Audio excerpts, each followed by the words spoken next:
Sir Topham Hatt works his engines hard, but they are very proud when he calls them really useful.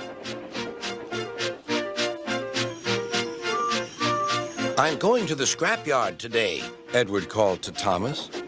What, already? You're not that old, replied Thomas cheekily.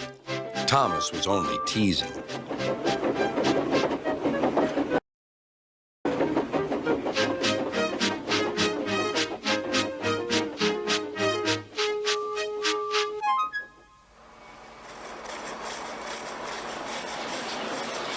The scrapyard is full of rusty old parts and machinery.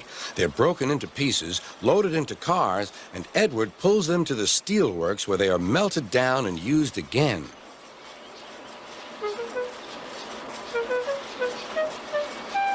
Today, there was a surprise waiting for Edward in the yard.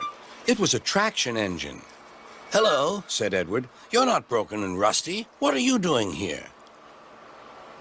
"I'm Trevor. They're going to break me up next week." "What a shame," said Edward. "My driver says I only need some paint, polish, and oil to be as good as new, but my owner says I'm old-fashioned." Edward snorted. "People say I'm old-fashioned, but I don't care. Sir Topham Hatt says I'm a useful engine. What work did you do?" "My owner would send us from farm to farm. We threshed corn, hauled logs, and did lots of other work. The children loved to see us." Trevor shut his eyes, remembering. "Oh, yes, I like children." Edward set off for the station.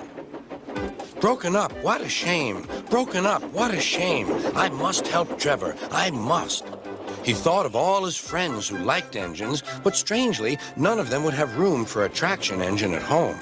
"It's a shame, it's a shame," he hissed. Then, beep, beep. Why didn't I think of him before? There on the platform was the very person.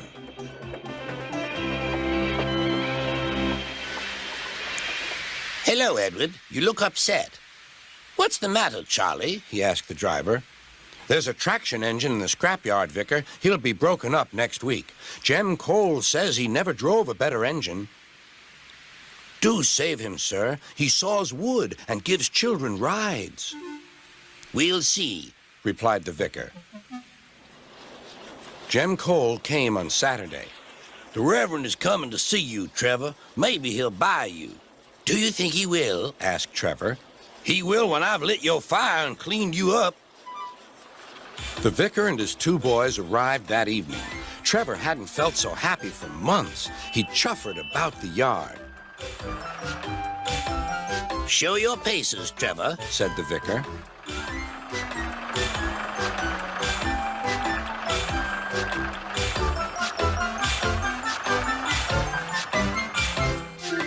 Later, he came out of the office smiling. "I've got him cheap, Jem, cheap."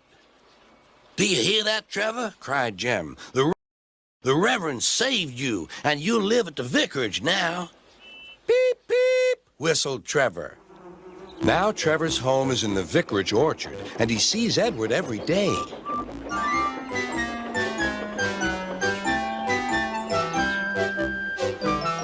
His paint is spotless, and his brass shines like gold. Trevor likes his work, but his happiest day is the church fair. With a wooden seat bolted to his bunker, he chuffers round the orchard, giving rides to children.